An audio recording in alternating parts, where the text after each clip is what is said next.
Donc bonjour à tous, à un nombre incalculable de personnes. Il y a eu des fuites. C'est pas très grave, c'est pas très grave. Vous en parlerez aux autres. Moi je veux juste faire un petit débunkage aujourd'hui sur ce que c'est le cannabis en France, puisque j'ai entendu plein de choses. J'ai entendu William en parler tout à l'heure avec cette histoire de taux à 0,3, ce qu'on a le droit de faire, ce qu'on n'a pas le droit de faire. Aujourd'hui, sur le CBD en vente en France, il n'y a aucune réglementation. D'accord? Rien du tout. C'est-à-dire que le CBD, ou même le cannabis, appelons-le comme ça, cannabis à prédominance CBD qu'on peut trouver en Europe, il n'y a pas de réglementation à la vente aux particuliers. Ça n'existe pas, nulle part. D'accord? Donc, dans tous les magasins, aujourd'hui, on peut vendre du CBD. En France, non? Comment? C'est interdit? En France, on a le droit aussi. On a même le droit de faire pousser par rapport à ce qu'on peut penser. On va aussi un petit débunkage à faire là-dessus. On peut faire pousser du cannabis en France sans demander d'autorisation à la gendarmerie. Le cannabis sativa, normalement, qui est dans le catalogue européen. Voilà. Ça, c'est ce qui est dit dans la loi. Par contre, le taux de 0,3%, pour faire un petit débunkage du taux à 0,3%, il n'y a rien dans la loi qui dit une fleur sèche vendue au gramme doit être vendue avec un taux prédéfini de THC. Ça n'existe pas. Le taux de 0,3%, c'est un taux qui se fait en plein champ entre 50 et 200 spécimens. C'est tout. 2 semaines après le début de la floraison. C'est-à-dire que du moment où vous avez cette analyse-là, c'est terminé. Si vous avez une fleur à 0,6, 0,7, 0,8, ça reste du 0 devant un tribunal. Il n'y a personne en France qui a été condamné. Personne en France n'a été condamné. C'est-à-dire qu'il y a eu des gens qui ont été inquiétés. Il faut se rappeler de la séparation des pouvoirs. La douane peut vous dire ce qu'elle veut. La police peut vous dire ce qu'elle veut. Beaucoup de bêtises. En attendant, ce n'est pas la loi. La loi, elle dit que le taux à 0,3, il est en plein champ. Quand on se pointe devant un tribunal, il n'y a aucun juge qui a réussi à faire tenir ça. Vas-y. Les relax valent de jurisprudence. Non, faux. Une seule relax, qui n'est même pas considérée comme une jurisprudence, qui a été prononcée par la Cour de cassation d'Aix-en-Provence après la jurisprudence canava européenne, mais par contre elle ne concerne pas la fleur. C'est la seule relax qu'il y a eu au niveau de la fleur en France par une Cour de cassation, et même elle s'est prononcée en disant elle ne vaut pas jurisprudence. Puisqu'aujourd'hui, vu que tu n'as pas de réglementation, tu ne peux pas avoir de jurisprudence. Bien qu'il y ait un jugement, et à chaque jugement peut avoir un... Justement, pourquoi il n'y en a pas? Parce qu'aujourd'hui, ce qui rentre, ils veulent déjà savoir si on est capable de structurer la filière. Aujourd'hui, avoir une jurisprudence sur la fleur, c'est laisser libre cours à tout et n'importe quoi.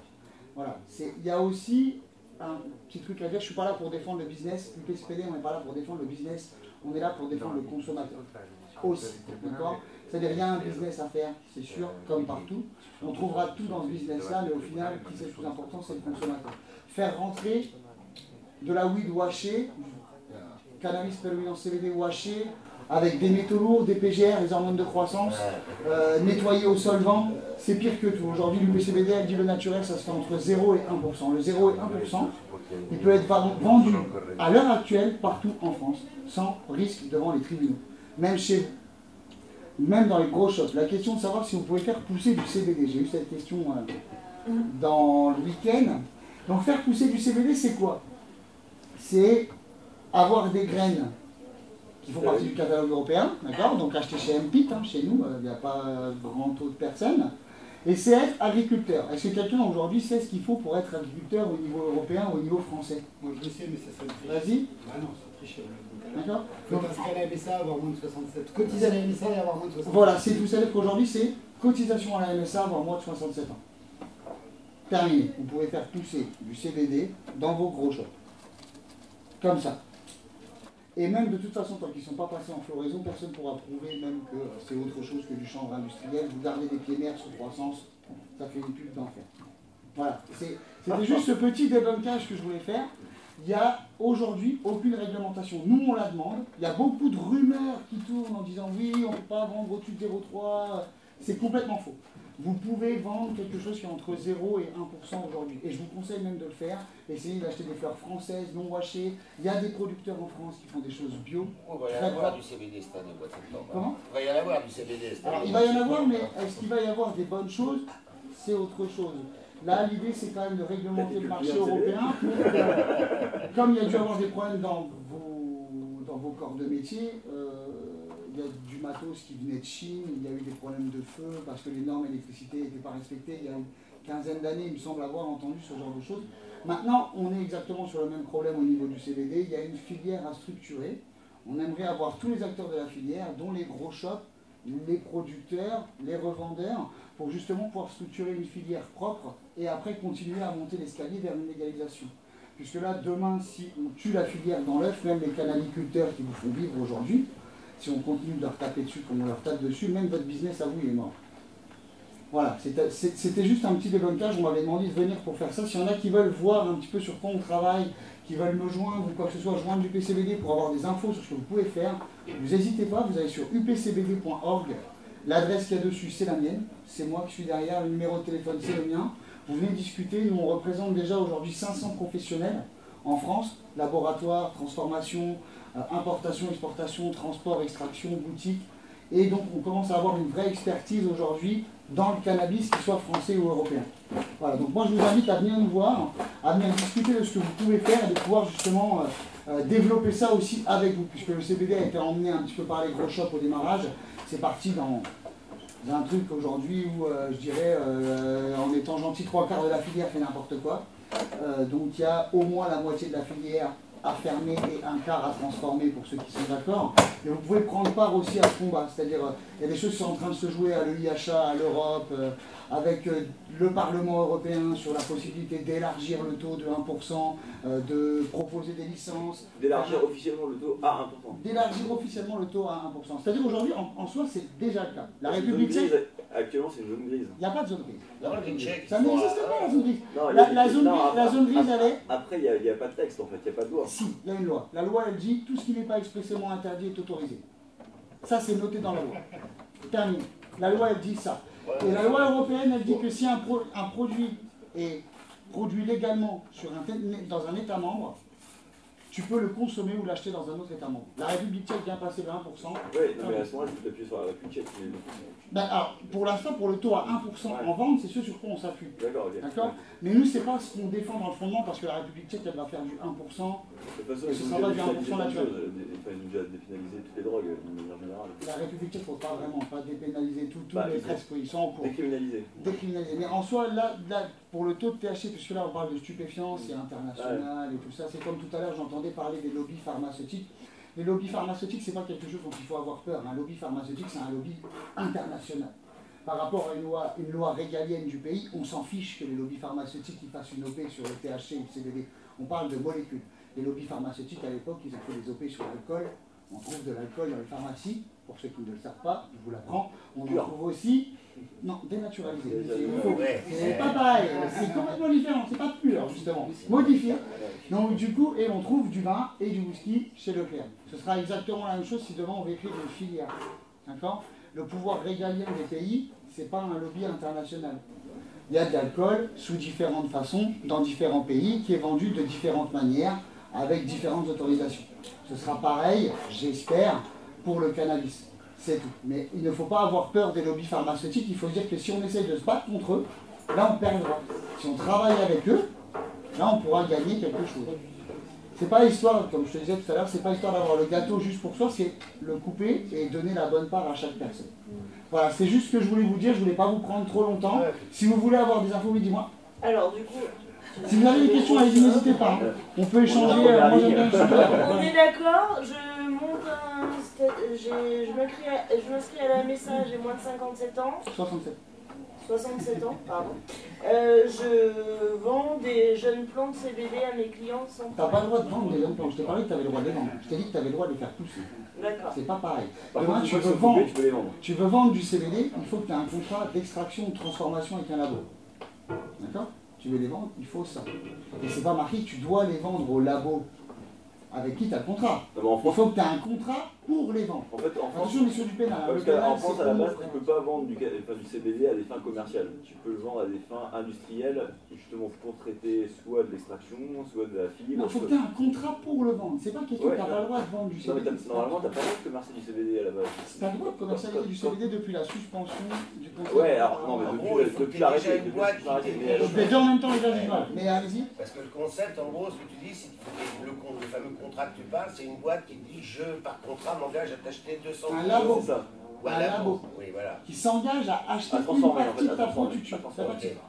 à transformer ou à acheter ou à... il faut qu'il accepte une partie, une partie, juste une partie, juste un contrat, oui, vas-y. C'est pas un labo, c'est juste qu'il faut qu'il y ait quelqu'un qui l'achète. Voilà, c'est même un professionnel du cannabis français qui te l'achète. Voilà. Demain, tu fais pousser 100 hectares, tu as un contrat avec un shop qui va t'acheter 4 kilos. S'il ne le met pas, il dit qu'il achète une partie de ta production, tu peux vendre ta production. C'est la loi française, hein, c'est pas moi qui l'a fait. Mais bon, après, il y a quand même la loi avant l'arrêté et après la suspension de l'arrêté. Alors, ce qui potentiellement peut changer encore. L'arrêté, il y a écrit avec les pieds, on sait tout ce qui est suspendu, il parle simplement de la fleur, sur les produits transformés. Quand je parle de taux à 0,3, je parle simplement dans la fleur. Dans les produits transformés, le taux à 0,3 doit être respecté. Ça, c'est obligatoire. C'est un produit fini. Aujourd'hui, la fleur, on ne peut pas dire que c'est un produit fini. La fleur, il appelle ça fleur brute, donc ça ne peut pas être un produit fini. C'est le seul truc sur lequel on peut jouer au niveau du taux. Demain, tout le CBD là qu'on vend aujourd'hui en France, quasiment tout, c'est du CBD qui est hyper dangereux pour la santé, puisque chargé en métaux lourds, PGR, OGM, plein d'autres choses, perfectionnisation, enfin... C'est autorisé en Europe, les PGR. Il n'y a pas de réglementation, je viens de le dire.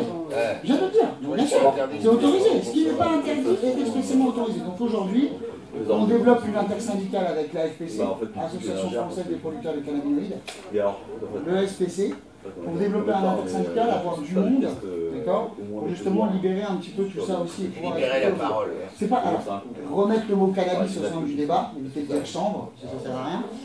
Et surtout aussi expliquer et débunker les rumeurs qu'il y a, on peut pas, ça, on peut pas, en soi on peut. Vous allez prendre des risques avec la police c'est pas la justice. Voilà. La police c'est pas la justice. Et après, donc, il y a bien entendu les droits administratifs. En attendant, maintenant, ils ne ferment plus. C'est-à-dire, demain, il y a très peu de chances, si on a vous ayez de la fleur de CBD dans vos magasins, vous soyez embêtés. Ce serait quand même... A priori, ils ont lâché le morceau. Ils ont un petit peu lâché le morceau et on est plutôt... Je sais pas s'ils ont lâché le morceau sur le type de magasin. Alors, c'est ça le problème. Et c'est pareil, c'est en fait, non, enfin, nous, pour mettre clairement les pieds dans le plat, ils nous attaquent pour incitation. C'est-à-dire que c'est un multi-faisceau, c'est un... Ouais, à la culture. Voilà, donc ça veut dire que si tu vends quelque part des fleurs avec du matériel, etc., ou des graines avec du matériel, derrière, il y a quelque part tu canalises ton flux vers un type de plante et du coup tu deviens un petit peu une propagande. C'est un peu ce qu'ils utilisent pour nous attaquer en tout cas. Cette question d'incitation, c'est que tu n'as pas le droit de faire pousser quelque chose d'illicite et de stupéfiant. Ouais, je suis d'accord. Voilà. Demain, quelqu'un vient t'acheter des graines de CBD, du matos pour le faire pousser. Le CBD n'étant pas stupéfiant. D'accord? C'est dit. Donc c'est ni illicite ni stupéfiant. Donc tu ne peux pas te faire attaquer demain pour incitation sur quelque chose qui n'est pas... Non mais ils vont dire que c'est du cannabis. Ils peuvent dire ce qu'ils veulent. Ils peuvent dire ce qu'ils veulent. La question c'est demain, devant la justice, qu'est-ce qui va se passer? Tu veux rajouter un truc là-dessus? Non.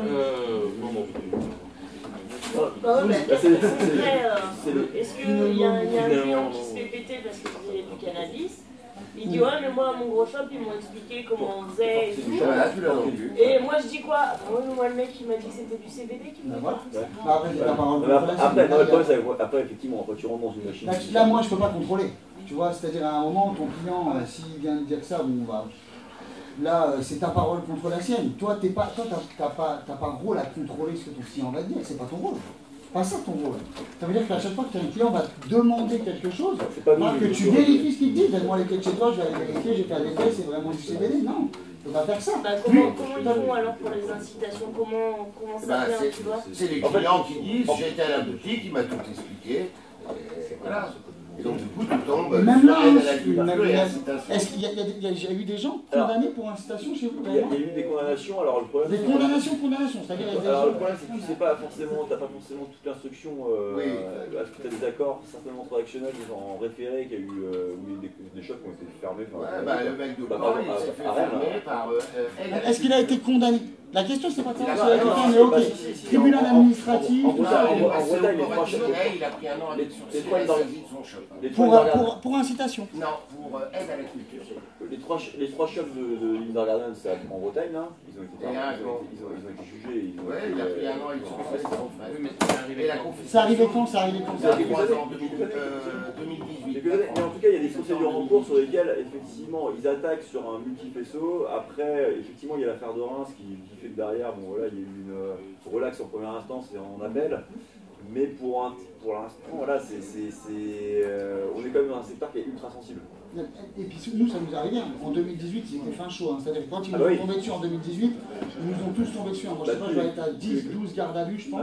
Ah ouais. Ouais. Mais par contre, je suis jamais allé devant les tribunaux. Parce que moi, clairement, je leur dis, pas on y va. Non, mais en fait, ils laissent pourrir les dossiers, en fait. Non, c'est même pas, ils laissent pourrir les dossiers. Moi, je dis, on y va maintenant, c'est 200 000 €, dommages et intérêts, liberté d'entreprendre. C'est-à-dire, il faut aussi savoir avec quel avocat on se pointe. On est en France, hein.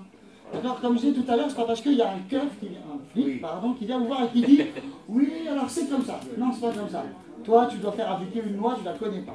Emmène-moi devant le juge, lui, il la connaît. D'accord? Et là, avec le juge, on va discuter entre avocats et entre personnes qui font partie de la justice. D'accord? Voilà. Entre personnes intelligentes. Voilà, entre personnes intelligentes. Mais en soi, c'est pas parce que aujourd'hui, on a des vrais problèmes en fonction des régions. C'est-à-dire qu'en par exemple, le Finistère. Le Finistère, c'est une région qui, dans le CBD, c'est sinistré. Tous les chocs, ils se font avoir tout le temps. C'est très régulier. En Haute-Saône, moins. Mais dans le Finistère, le préfet, il a vraiment la hantise de ça. Moi, j'avais ouvert un shop à Colmar à l'époque, ça devait être en 2019, je crois. Je me suis fait fermer par le maire sur des dires d'urbanisme. C'est-à-dire que l'urbanisme, le maire, il peut dire bah non, pendant 2 mois, la touche pas tant que je n'ai pas donné l'autorisation. Reconductible 2 fois 2 mois. Donc du coup, j'ai vendu devant la porte. J'ai mis la table devant la porte et j'ai vendu devant la porte. Donc moi, je vendais du cannabis dans la rue, devant la porte de mon magasin. Voilà. Là, j'ai pris une garde à vue, celle-là, elle était justifiée. Sur le public. Et oui, mais parce que du coup, à un moment, quand tu fais du militantisme, tu te dis, voilà, il faut prendre des risques aussi. Demain, en effet, il y a un risque. Il y a un risque. C'est le débat qu'on a eu. C'est qu'il y a un risque quand même. Après, voilà, chacun. Voilà, on décide de le prendre ou pas. Mais il y a des choses. Le comparatif à faire, c'est il y a 5 ans, il n'y avait pas de marché du cannabis légal en France. Ça n'existait pas. Aujourd'hui, la filière, elle n'est pas structurée, les choses sont mal faites. Tout à l'heure, on l'a dit, hein, c'est arrivé aussi dans votre filière à l'époque, quand elle est arrivée en France. Hein, on a eu des feux, des trucs électriques, les normes qui n'étaient pas respectées sur des lampes, des ballasques et tout. La filière, elle doit se structurer. D'accord? Donc du coup, pour qu'elle se structure, il faut des gens qui connaissent. Bien entendu qu'il y en a qui vont faire des mauvaises choses. Et bien entendu qu'il y en a qui vont prendre des risques. On en a pris. Aujourd'hui, sinon, on ne serait pas là, on n'existerait même pas, nous, comme fédération. D'accord? On en a pris. Maintenant, il faut continuer à en prendre, continuer à structurer avec des gens intelligents qui ont envie de faire quelque chose de bien. Et il sera possible, peut-être, d'ici quelques années, de faire passer d'autres choses. Mais il faut déjà essayer de prendre cette première marche, 1% de THC avec du cannabis à prédominance CBD. Et reprendre le mot cannabis. Plutôt que de dire CBD qui est une molécule en soi. Regarde, dans les gros shops, ils en ont attaqué, mais s'ils avaient voulu vraiment tuer la filière, ils pouvaient faire la grande descente et on a 200 boutiques. Ouais, mais en même temps, ils n'ont pas vraiment d'argument sur 200 boutiques, parce qu'après, c'est de l'intimidation aussi. Hein. Il y a toute une part de... Dans ce cas-là, c'est 80% de votre chiffre d'affaires. 80% de votre chiffre d'affaires, c'est les cannabiculteurs. Ils se mettent devant les 200 boutiques pendant 6 mois. Ils chopent quasiment les 3 quarts des cannabiculteurs de France. C'est pas ça, Reims, quand ils ont fait les soins interchangeables. Je connais super bien, Nico. Tu vois, ils ont fait les... Mais au final, voilà, c'est pas eux qui tiennent l'arrosoir, quoi. Tu vois, c'est pas les magasins. À un moment donné, chacun est responsable de ce qu'il fait. Mais par contre, effectivement, ça lui a fait perdre 2 ans de sa vie, quoi. Oui, 1 an et demi, ouais. Bah ouais, il a toujours pas récupéré tous les fonds. Ça y est, c'est fait. Ouais, donc tu vois, mais c'est récent, tu vois ce que je veux dire, c'est que les voitures, les fonds, les terrains, machin, c'était... Bon, voilà, faut savoir. Non, mais c'est un risque. C'est un risque. Après, c'est pareil. Hein, pour le culture indoor de Reims, à la défense du reste, s'il avait un avocat tout pourri. Hein. Oui, alors, normalement, ça ne peut pas arriver ce qui lui est arrivé. Hein. C'est plutôt l'histoire de Lindner Garden, parce que Culture, il a fermé. Là, il a fermé là. Hein, il a fermé là. Je te dis, j'étais aidé à. Non, mais les deux ont été embêtés. Ben, il a été embêté. Nico était embêté. Culture Indoor, il a été fermé. Il est en appel et tout. Il n'a plus le droit de voir son employé. Hein. Culture Indoor, ouais. Culture Indoor, il n'a même plus le droit de voir son employé et tout. Et de Reims, là. Ouais, de Reims, ouais. Et là, lui, ce qui lui est arrivé, c'est vraiment ouf. Il a fermé parce qu'il en avait marre. Au bout de 19 ans, hein, voilà. Je trouve que c'est quand même pas mal, mais en soi, c'est parce que son avocat était nul. Il l'été. Ah non, de toute façon, on est d'accord, si t'es pas bien défendu. C'est ça. Et après, il faut savoir combien tu décides de mettre dans ta défense. Bah, intérêt à mettre. Voilà. Bah, même pas forcément parce que après, tu as des bons avocats, et puis ça se juge sur l'administratif. Hein. Liberté d'entreprendre. Moi, tu me fais un mois, pourquoi lui là-bas, il est ouvert. Hein. Puis ça, quand tu dois l'expliquer devant un tribunal, les procureurs, ils n'ont pas trop envie de se tenter. Donc, du coup, il y a quand même un lissage, il faut savoir. Aujourd'hui, le CBD, hein, c'est psychotrope, le cannabis, c'est psychotrope à partir d'environ 5%, hein, parce que ça dépend aussi de la personne. Et donc 5%, c'est ce qui est donné comme taux implicite dans les tribunaux. Aujourd'hui, quelqu'un qui va avoir du CBD entre 1, attention, hein, je ne vous dis pas qu'il faut le faire, hein, entre 0 et 5% avec un taux de 2/3 supérieur de CBD, c'est-à-dire que s'il y a 5% de THC, 15 de CBD, d'accord ? Normalement, il ne sera pas inquiété. Normalement. Faut pas le faire, hein. Faut pas le faire. Faut pas le faire. On retourne dans l'administratif. Avec des amendes sur la répression des fraudes, etc. C'est ça. Voilà. Et même pas, parce qu'il ne peut pas y avoir de répression des fraudes, il n'y a pas de fraude, il n'y a pas de réglementation. Oui, on retourne dans le... Voilà. Donc si vous avez des questions, n'hésitez pas à venir me les poser réellement. Vous allez sur le site, vous m'envoyez des mails. Voilà. C'était un plaisir. Merci à vous. Merci.